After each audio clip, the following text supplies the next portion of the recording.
Casper and Dennis here for Submission Radar, proudly brought to you by Manscaped. Code submission for 20% off. Here with Tim Simpson of Chosen Advisory. Dude, you've got an all-star roster. Israel Adesanya, Yuri Prohaska, Leon Edwards, a whole bunch of guys, Jack Della Maddalena. You've got a whole bunch of people. I wonder, what was it like getting this fight together, man, between Israel and Sean initially? Obviously, the UFC weren't maybe potentially too keen on it. What were the discussions like? Yeah, so I mean, originally the thought was Dricus, right? That was kind of what was set up from Vegas. That was, as soon as that happened in the cage, you know, our mind was, all right, we're fighting Dricus in Sydney. That was, I guess, the expectation. I think everyone's expectation, right? And we kind of, you know, let it cool down for a week, and then start reaching out to Hunter and Mick and saying, you know, we're ready to go. We're ready to go. And there was a bit of, well, we're speaking to Dricus, but he's going to be okay. And then as the days went on, it was a bit like, well, maybe he's not going to be okay. And basically got to a stage where they were really trying to work hard on his side. I don't know exactly what happened. I think there was a lingering injury of some sort. And basically got to a point where it was clear, maybe 6 or 7 weeks out from this fight, that Dricus wouldn't be in.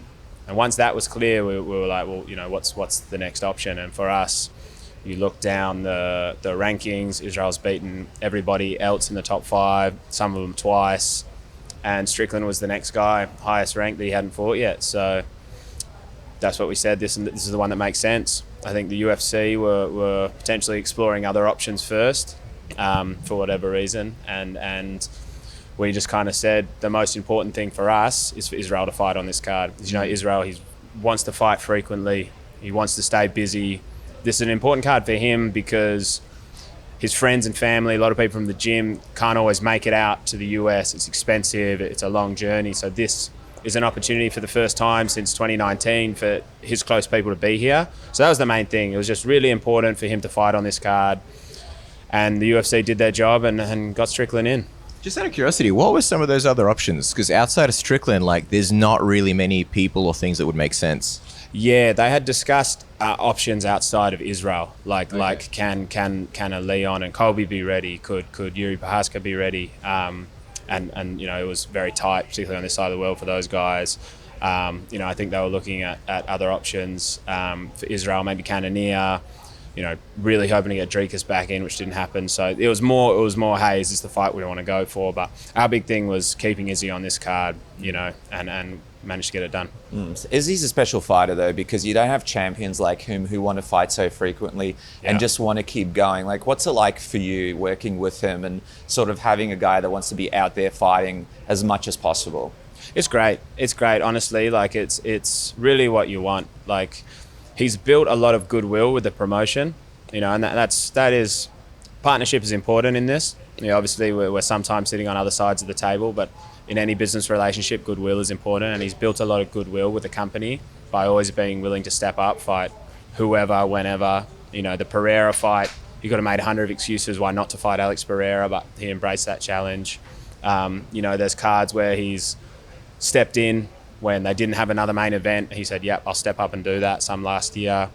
Traveled all around the world during COVID, him and his team sitting in a hotel room for 2.5 weeks afterwards. So he's always stepped up for him, and certainly makes my job easy knowing that when an opportunity arises, an athlete as big as him will take it, you know. So pleasure to work with, and makes for good business when you've got a guy who's that keen and willing and always puts on a great show.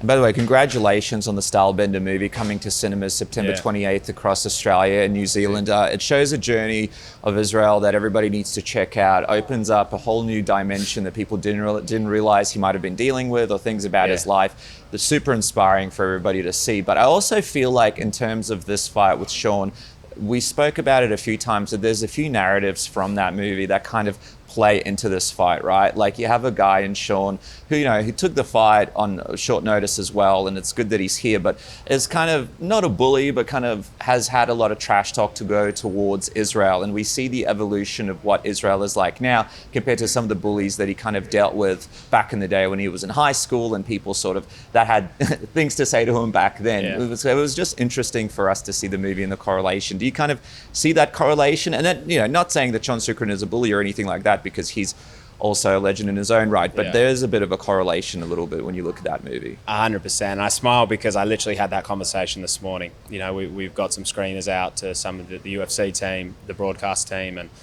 we said the storyline is perfect, right? Like, I don't want to give too much away of the movie, but you said it, right? The correlation on what's going on is kind of exactly the plot almost, right? And you know, again, Sean, you say a bully, whatever. A lot of the verbal attacks have felt that way, and I think that does draw out some things from Israel.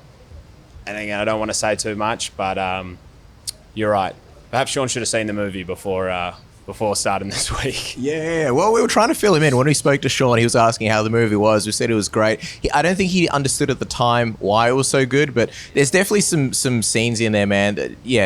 Some of the books that Israel would read, I won't say any more than that. I thought that was one of the most touching scenes and also kind of sad. So it'll make a lot more sense when people see the movie. Yeah. What did you think of the press conference yesterday? Because I know, like, everyone was curious how that was going to happen, right? Yeah. In some ways, that was the main thing that people were looking forward to. Probably one of the things that the UFC was worried about. Anything, bad that could have happened, it's all in the rearview mirror. Yeah. Wasn't that bad after all. What did you think about the way Israel and even Sean handled themselves?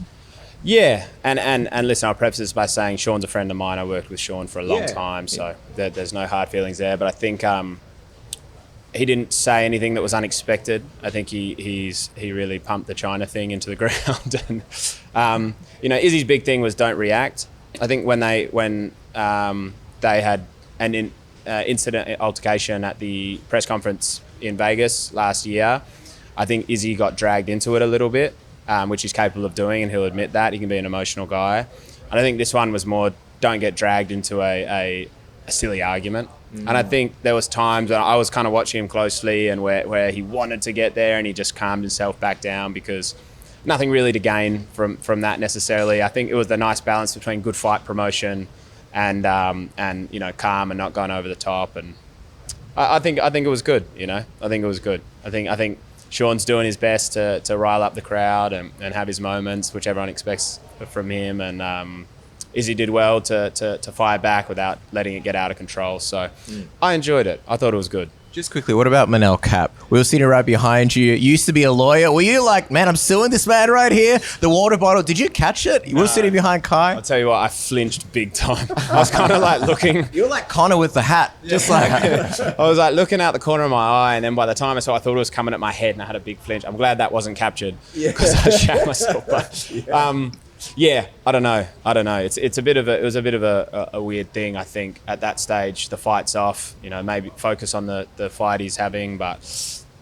what can you say? People react in different ways. It was a fun moment, put it that way. Yeah. We were impressed, man. The agility, the speediness. It was very, very good. A lot of time spent with Tony Ferguson on the baseball, obviously, from back in the day. Hey, I got to ask, though, what in terms of what's next for Israel? Is it still Dricus? We're talking to Coach Eugene Behrman yesterday, and he said, maybe for Israel, it's a little bit personal there. Yeah. What do you think? Is that the next fight that we see? I think so. I think at this stage, obviously we've got to see how everything shakes out. I think that makes sense. I think at middleweight, again, big thing for Israel was new blood.